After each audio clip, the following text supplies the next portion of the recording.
see you guys in the dark.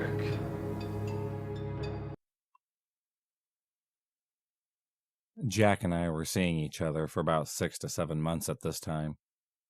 We were at his house, playing video games, when all of a sudden he gets a message from across his screen from a random user. He opens it, and it's one of his online friends asking him to go online to play a video game. He reads the message, and it says, "Hey man, long time no see." He's confused, but replies, "Who is this?" He goes back to playing his game, and then gets another reply, "Wouldn't you like to know?" Me and him look at each other confused when he gets another message. "Your girlfriend looks really nice with those tight pants on. It would be a shame if someone were to hurt her on her way home." I backed up from the TV in disgust and screamed, "What the fuck?" He laughed and said it must have been some kind of prank, not taking into consideration that someone just threatened his girlfriend. He then messaged them again with another, "Who is this?" And to our surprise, no answer. It was getting late, and I called my mom to see if I was able to be picked up. She said she couldn't because she was stuck on the other side of town. Just my luck. I was still a little freaked out by the message, so I asked Jack to walk me home. I lived about a half-hour walk from his house, but he told me that he's only going to walk me to the entrance of his community because his mom wouldn't let him walk all the way to my house. His mother was a nightmare from hell, but this is another story. He walked me to the entrance and said goodbye. Now let me explain before I go any further about the location of his community. There were two ways to get home. A way that was about 30 to 35 minutes. Another way which was about 20 to 25 minutes, which was obviously shorter, but less populated. It was a dark road that led to an underpass next to a railway. I decided to take the shorter way because I wanted to just go home. I crossed the street and proceeded to walk down the dark path. It was around 9 p.m. Street lights were on. I walked fast, hearing nothing but my feet hit the gravel. A few minutes go by and start to feel a little better considering I'm getting closer to the underpass. Then, by chance, I hear a muffled cough come from behind me. About 20 feet away, I see the figure of a tall man walking faster. My eyes widened, and I picked up the pace. Thankfully, I got to a more populated area. When I finally got the nerve to look back, I see this guy just standing there about 100 feet back looking at me. I can't make out his face, but he just waves, and then turns to walk back. I almost peed on myself. I ran straight home and called Jack. He had the nerve to tell me that I was lying and that no one was following me. I couldn't sleep. I finally fell out around 4 a.m. My alarm for school goes off around 6:30 when I see a message on my phone from a number that I don't know. It reads, "Good morning, beautiful. You looked so cute running away from me last night. Don't worry, we'll meet again soon." What the fuck? I thought it was Jack playing a prank on me because he was sick and would sometimes do things like this. When I told him about it, he told me that he got a message from the same number saying I almost got her, but she won't get away next time. I flipped out. I was only 12 to 13. What did some creep want with me? Jack and I agreed that I couldn't go back to his house until it was safe. The next week went by, and I haven't gotten a message. Just when I thought it was safe, so that weekend, I got another text from Jack saying that he wanted me to come to his house. My mom dropped me off, and when I seen Jack, he has this look of pure terror on his face. He shows me his phone, and I see a message from that number again, saying next time I see your girl, I'm going to skull fuck her until her jaw breaks, and you're going to watch. I yelled at him because he made me come back thinking everything was safe. The next few days led up to a blocked number call, and more messages from another random number, and I have no idea why I didn't tell my parents. Maybe because I thought somehow I would have gotten in trouble. About a month after we got the first message, Jack gets a phone call from his friend Will. He answers, "I'm going to rape your bitch and take a bat and bash her head in." That's when we knew what was going on. His friend, he forgot to call on blocked this time. Jack wasn't even angry. He was more scared because he knew that Will was bigger than him. and that he could beat him up if he wanted to. That didn't help me. That night just so happened to look outside and see none other than Will with an aluminum baseball bat. I didn't know who to call. I was a kid and I was scared. Jack was no help. That baby was crying in a corner. He called Scott, a mutual friend of ours, and asked if he was able to take me home and explain the whole situation. Scott took me home that day. The next day I see Jack. He explained to me that Will has been taken care of. When I asked him how, he told me he had called one of the numbers to get a hold of Will to ask him to stop. A woman picked up, and it was his mom. Jack told her the whole situation. She said that Will be dealt with, and that she was sorry. I couldn't believe this. All of it stopped just because Jack finally had the balls and stood up for me for once. Just like that. I asked Jack, why would Will ever do that? He said that he was always messed up in the head. That when they were kids, they all hung out. One day Will put a stray cat in a garbage bag and threw it in the ocean. That Jack was so creeped out that he never hung out with him ever again. Anyway, after that whole ordeal, I couldn't even walk home by myself without shitting literal bricks. I always took the populated roads after that. I have never even met Will, but his fixation with trying to hurt Jack because he didn't want to be his friend anymore was just so strange. He tried to use me as a pawn in his sick game. This happened so long ago, and I forgot about it until today. I don't know why. Maybe because I just blocked it out. Who knows? But Will, please let's not ever meet. And Jack, next time, you may want to grow the balls a little bit sooner, buddy.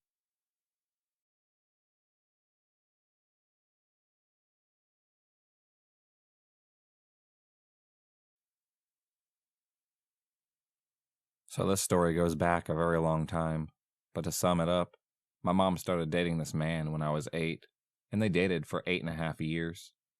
We were going to call him Bob. It was a very messy and a verbally abusive, but abusive nonetheless, relationship. He had many mental disorders, even going as far as mild paranoid schizophrenia, along with many others. And to top it off, he was an alcoholic and an addict. He was very abusive towards everyone in the house, and this is the house of 3 women. Throughout their whole relationship, he was very jealous of me and how close my mom and I were. My relationship with Bob was not good at all, and he constantly blamed the failure of their relationship and all their fights on me. He even went as far as to blame me for being the reason that he started drinking again. We got into countless extremely messy fights. Some would go as far as me trying to protect my dog, who was a puppy at the time, and him physically trying to pull him away from me, and when I wouldn't give him, pushing me down by my forehead at the age of 10. Up until I was around 13, I would take it for the most part, as I had spoken up, and even fought back when I felt he was a danger to my mom, but mostly I would just deal with it. When I started seriously speaking up and talking back towards him, the more messy the situations got, and he didn't enjoy me speaking out. I am now 19, and know that the countless things he has told me are obviously not true, but me, being 10 years old, didn't take this as well, obviously. Fast forward to this past year. They were broken up for 2 years, but of course, he has to stop by and still constantly trouble my mom and make her feel unsafe. Some examples being showing up to her job and passing by the house late at night. My mom is a very kind person, so she can't turn her head away that easily, sadly. She got rid of all contact from him except email, because you can't block someone on email. He would constantly email her monthly, and maybe even weekly. She would go out of her way to keep this from me, so I don't have a clear idea of how much they talk. One night, my mom ran in my room at 2 in the morning and woke me up and grabbed my phone saying, "Give me your phone, now." I was very confused and asked what was happening, and she just told me that she needed to block Bob on all social media immediately. I pressed her to tell me what's going on, because I'm just in general a very paranoid person, and it would just be cool to know. And she proceeded to tell me that he started sending her selfies from my social media profiles. You'd think this is the worst part, but it really isn't. For months, I thought that this was the extent it had gone, but I'll soon find it to be much worse. Months later, my mom decided to get the restraining order against Bob due to a couple of similar things he had done, and I started to feel relieved. I was so happy about this, but then I found out that my mom lied to me. That night she ran in my room and blocked Bob on everything was not just because he sent her my selfies. It was actually because he was creating a painting of me. He's an artist, by the way, and had begun sending her progressive shots of the painting. This is still very creepy, but she didn't want to set him off, so she just left it. This was until that night she opened an email from him that had a picture of the painting of my face, seriously cut up and gashed by razor blades. When she asked him why he would send her a picture like this, he stated, "This is the reason why I am where I am now," basically blaming me for all of his failures once again. Thank God this was a while ago, and for what we know now from trusting sources, he is states away, and the restraining order is still in progress. A lot of close people to me now know about this, and I make sure that the people I'm regularly with know just in case anything does happen, as he could be pretty dangerous at this point. But to my mom's psycho ex-boyfriend, let's hopefully not meet again.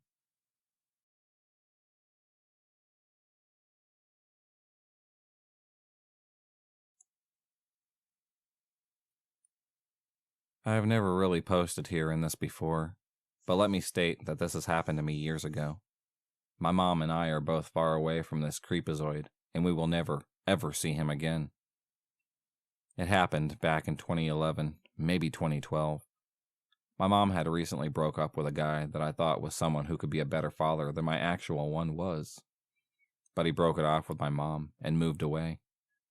At this time, it was heartbreaking. But my grandmother had the genius idea of hooking my mom up with this guy when the relationship with that last one ended. This man's name was Bobby. Well, a redneck. And don't get me wrong, rednecks, hillbillies, and the like can actually be really kindly and hard-working people.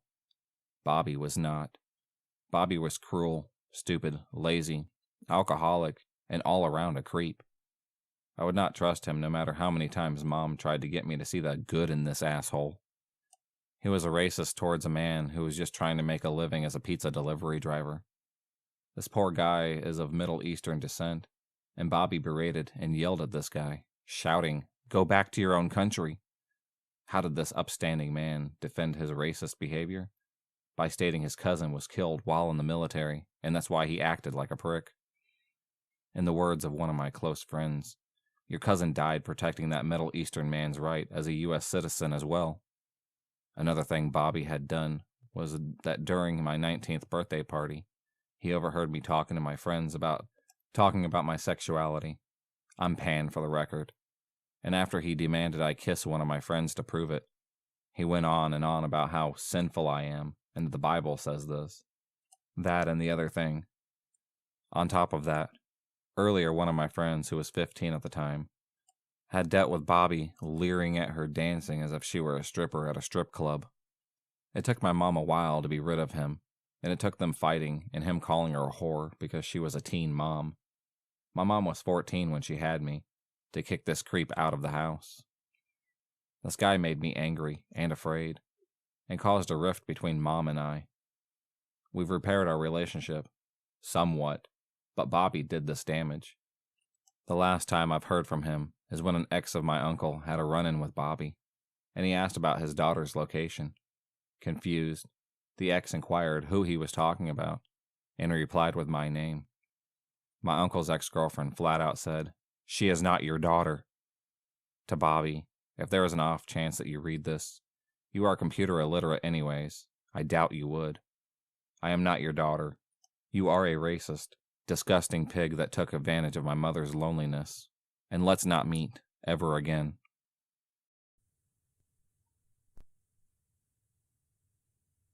This took place 2 years ago when I was 20, so my memory is a little foggy. This is my best friend's second ex-boyfriend story. This one doesn't affect me as much as it affected her. However, I was there for the whole ordeal. The last guy was a creep, but this one is a crazy jerk. You see, My friend has a type. Despite her being this beautiful, cheerful girl, she loves to find guys that want her to do everything for them.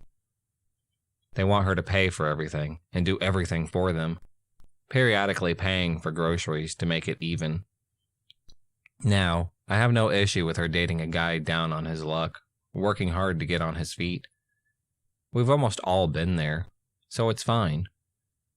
Some just have to start from the ground up, and that is fine too. But this guy wasn't like that. We're talking him being a male gold digger. This guy has no intention of bettering himself or his position. He was a user and an abuser, and I could tell the second I met him. When I walked into our apartment and saw this guy sitting on the couch, my heart just fell. He gave me bad vibes, worse than the last. I'm not going to describe him, because quite honestly, his looks have nothing to do with how terrible of a human being he was. I didn't like him, but I played nice because I wanted to give him the benefit of a doubt. I thought, maybe I'm just being too judgmental. It's not fair of me to judge him when we've never even met. Well, turns out my gut was right. Fast forward a few months, and I had moved 8 hours away to a new school for university.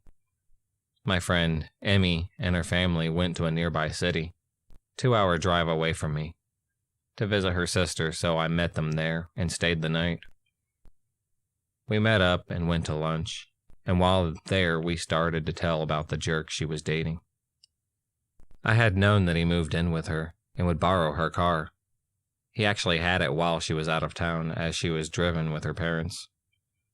So that was no surprise to me. What was a surprise was she actually wanted to dump him. She was telling me how he had become increasingly more territorial, always checking her phone and wanting to know where she was. He was also becoming verbally and physically abusive when she couldn't comply. Initially, she was just thinking about dumping him, but I quickly started jumping on encouraging her too. I was worried about her safety and mental health living with someone like him, especially since it sounded like his angry outbursts were getting more frequent. She seemed to become more determined and said that she planned to break up when she got home. I told her she needed to take someone, like her dad, so that he doesn't try to hurt her. She dismissed me, saying that he wouldn't, and I warned her. Guys like this are unstable. He's going to do one of three things. 1, he's going to verbally attack you. 2, physically attack you or threaten you. 3, threaten suicide if you try to leave him, or maybe even all 3 if he is crazy enough. She laughed me off, and that was the end of the conversation. We went on with the day shopping, going to dinner, then watching a movie. We slept together on a pull-out couch, and it was a pretty laid-back night. At 7 a.m., I was woken to her crying on the phone. I didn't move at first, listening to what was happening. She was pacing on the other side of the room, crying and begging him to stop. He was calling her all kinds of names, accusing her of cheating on him. He was screaming so loudly I could hear him over the phone. "You're such a slut. If you give me an STD, I'm going to kill you, and your whole family." She was sobbing the whole time. "I'm going to freaking throw your car keys off a bridge and burn your car, you stupid slut." I honestly couldn't believe what I was hearing. I still don't believe it. My memory is usually shit, but I remember it very clearly. I got up and took the phone from her, doing something I probably shouldn't have done. I was so blinded by anger at this point, but thankfully it didn't have any repercussions, and started screaming at him. "I fucking dare you to burn her car. Touch it, and you're going to jail. I'm a freaking witness now, so try it." I hung up the phone and threw it on the bed, asking her what the hell happened. Apparently, since she didn't answer his phone call at 4 a.m., he assumed she was cheating on him at 4 a.m. He kept calling back, one of the times I answered and told him to stop or I'd call the police for harassment. When he kept going on, I really didn't know what to do. She was a mess, and I was just too angry to think. I went into her parents' room and woke up my mom. This may be bad or weird to some, but I've known her since we were kids, and I'm very close to her family. Also, her mom the night before had actually begged me to try to get them to break up. Her mom is very kind and involved in her life and her friends' lives, so while maybe this is weird to some, it's fine for us. I told her mom what happened, and while doing that, her dad woke up immediately furious. Her dad stepped in, answering the phone and threatening to call the cops and say that the car was stolen. He told the crazy boyfriend to leave it at the apartment. After that, I had to go home. On the way, I called her, and she told me he was texting her, saying he was going to kill himself if she left him. She was starting to feel guilty, scared he would do it. This is bad. But the cold part of me told her to tell his dad, and tell him. It's his family's problem, not hers. They need to help him if he is having mental distress. It's not her fault at all. Unfortunately, they dated another 5 months after this. What got them to break up? Not the abuse, not the crazy, not the fact that he had a warrant out for his arrest in Florida for a traffic violation, or the fact that he had relations with a minor there as well.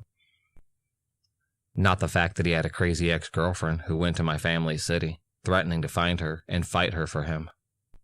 Not the fact that he would shoplift hundreds of dollars worth of things from Wally World. Nope, they broke up because he ended up going to jail. I don't fully remember why. Pretty sure it was because of shoplifting. I could ask her, but I don't like to bring him up to her. It's been a year or two now, and she is raising his dog that he had gotten as a puppy before being arrested. That worries me that he may come back someday for his dog, and knowing her, she may go back to him. Pretty sure he hated me, or still hates me because I threatened to call the cops on him. And I still will if I need to. I'm not sure where he is now, if he is still in jail or out. Not even sure what state he is in now. No matter where he is, I hope he stays the hell away from my friend. Crazy jerk, let's not meet ever again, for your safety at least.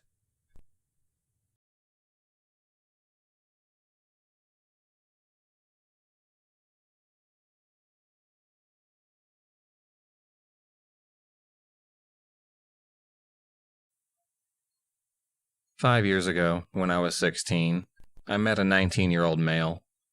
We hit it off really well and started dating about 2 months later. We dated for about a year when I decided to end it. The relationship was pretty terrible. He had major anger problems. He was one of those people who always had to be right.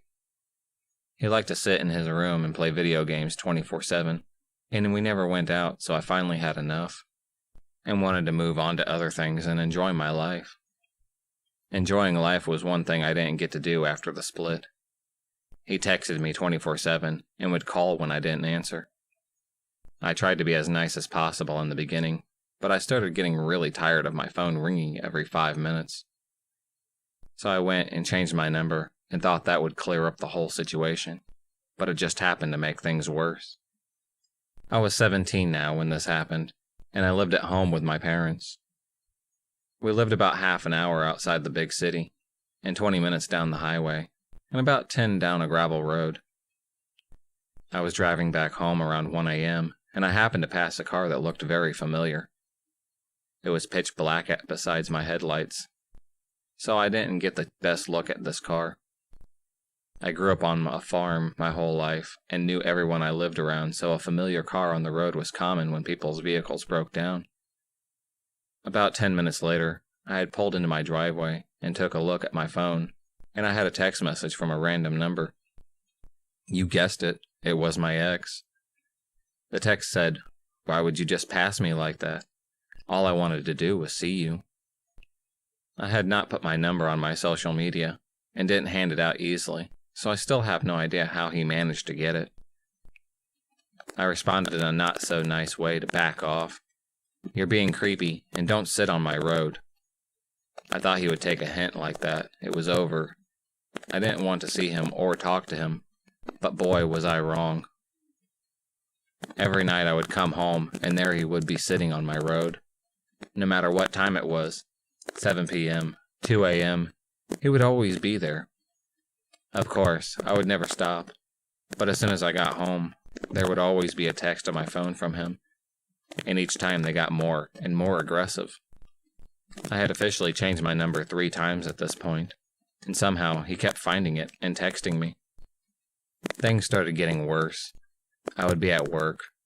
I worked in a tiny strip mall, and it was a huge glass wall in the front of the store, and I would look out the window, and he would be sitting there, staring at the store. All the while he would text me and ask when my break was, what time I was off, etc. It was getting to the point where I wanted to try and get the police involved to get a restraining order or something, but they told me that they couldn't do anything. It's a public road and public parking lot. He can sit where he wants. And just to ignore the texts. Of course, that was the answer I got from them. This continued on for over a year. I would see him everywhere. If he saw me driving, he would follow me to wherever I was going. He would only text. He would never get out and come talk to me. He continued to sit on my road every time I drove by and sit outside my work. One night I was driving home around midnight, and there he was sitting on my road. I drove by fast, not turning my head to give him a notice that I was looking. As soon as I had passed, his headlights came on and started following me down my road. I sped up as fast as I could and grabbed my phone and called my dad at the house. I told him I was coming down the road and my ex was following me, and he had to come meet me outside because I didn't want to deal with this. I pulled into my driveway and my dad was standing there waiting. Now my dad is about 6'3" and 280 pounds. Needless to say, I was scared of him when he was angry because he's very intimidating. Anyway, he told me to go into the house, so I went in, and my older brother went out with my dad. My creepy ex pulled into the driveway, and I don't know what they said to him, but he took off in a heartbeat and didn't text me again. And I never saw him sitting on my road again. I have since changed my number, and have not heard from him in a couple of years now. But one of my friends still creeps him on Facebook from time to time, and every year on my birthday, he will post a status. It's her birthday today. I miss her so much. So please, Creepy Stalker X, let's never meet again. I'm tired of your crap.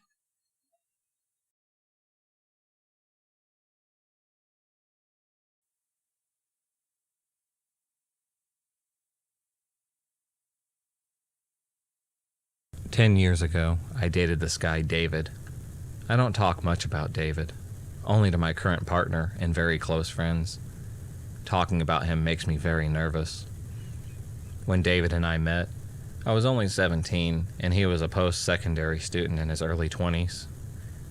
Being a near-homeless gay teenage dropout with raging hormones, a complicated home life, and limited dating prospects, I jumped into a relationship with him. Our relationship progressed very rapidly, and I moved into his Toronto apartment after only a month of dating. I was young and inexperienced with relationships. David was a horrible guy, of course. In the beginning, it was great. We were in love, very much so. But after a few months, that began to change. One night, after our first minor fight over laundry, I got a glimpse of how angry he could get over a simple matter. That night, I had a problem in which he held a pillow against my face, smothering me until I was asphyxiated. His facial expressions contorted in terrifying ways, morphing into the face of a demon. In hindsight, this dream was trying to tell me something. I should have trusted my instincts. 6 months into our relationship, he no longer hid these parts of himself. See, David was bipolar disorder and ignored his diagnosis. In retrospect, I can confidently say he is a sociopath as well. As a teenager, I was not equipped to deal with this. He was incredibly manipulative, eventually keeping me away from my friends and family, especially male coworkers. He stole money from me and put his bills and debts in my name without my consent. I still have terrible credit because of it. He would gaslight me on the strangest things, trying to convince me I was a horrible person. He constantly accused me of cheating, almost daily by the end. He would fly off the handle suddenly. He was often physically violent as well. I can't exactly remember how long I continued in this relationship. As it is part of my life, I try hard to forget. But it was around 2 years ago, maybe a little bit more. On my first attempt to leave him, he followed me as I left during the night. I passed through a well-lit city park on my way to a friend's place. Before I knew it, I was on the ground with David on top of me, hands around my throat. Thankfully, a passerby came by to aid me. Don't ask me why I didn't report him for any of this. I was very confused. I really thought he was going to end me. I didn't tell anyone about that night for years after. He attacked me once more shortly after I left him. When he bumped into each other at a party, I found out later that he had been cheating on me the entire time we were together with multiple people, including my best friend's straight boyfriend. Go figure, right? Fast forward a few years, I'm dating an awesome guy, who I'm still with today actually, and I'm working as a charity fundraiser, collecting donations for nonprofit on a busy Toronto street. I get angry for strange emails and texts from David once in a while, always changing my phone number and email address when he finds them out. I never respond. I'm informed that he moved to Montreal. I spot him a few times a year stalking me, poking his head in and out from behind a street corner while I'm working, through my windows as he walks around my neighborhood trying to figure out which house I live in, or around my work office building. It made me very anxious every time. Every so often, he tries to infiltrate whatever group of friends I can connect me to. I see him pop up in social media photos with friends I have recently hung out with, despite living in a different city. I don't know how he's finding out these things about my personal life. However, all of this slows down as time goes on until a year or so passes with no sign of him. Until I get an email last year saying that he wants to talk, briefly about things that happened in our relationship. It's worded straightforward, not like the rants that he used to send me, and I wonder if he wants to apologize to me. I don't respond, but I message a mutual friend whom I trust to find out who he is staying with and how he was doing. My best friend warns me that he still obsesses about me often, and that his mental health has declined, and they are no longer close friends because of it. He advises me never to speak to him again, for both of our sake. Out of morbid curiosity, I set up a fake Facebook account and creep his profile, sending me into a rabbit hole of links onto his Tumblr page and beyond. He is an artist now. I find a post with photos of one of his latest works, the creepiest freaking Zine I've ever seen. It depicted an extremely bloody scenario and a poem. I don't remember the poem exactly, but it was something about gruesomely murdering a boy who didn't love him back, describing the death in detail and contending that he deserved it. I'm more than a little uneasy at this point. I'm actually pretty scared.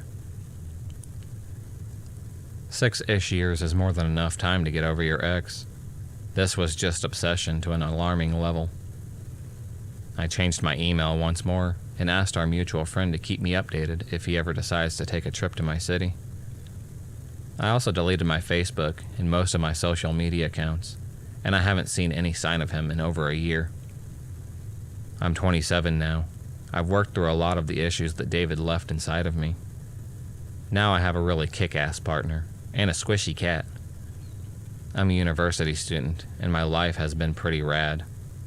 Still, I'm always expecting to get an email, to see him down the street. I wonder if this is over, or if anything will change if he tracks me down again. Maybe he's simply biding his time. So yeah, let's not meet, stalker ex-boyfriend David, ever again. And if you ever read this, consider it my closure on a trash relationship. And please, do get some help. If you enjoyed this video, please subscribe, like, and hit the bell for notifications on future videos, and become a stalker of the night. And I'll see you next time.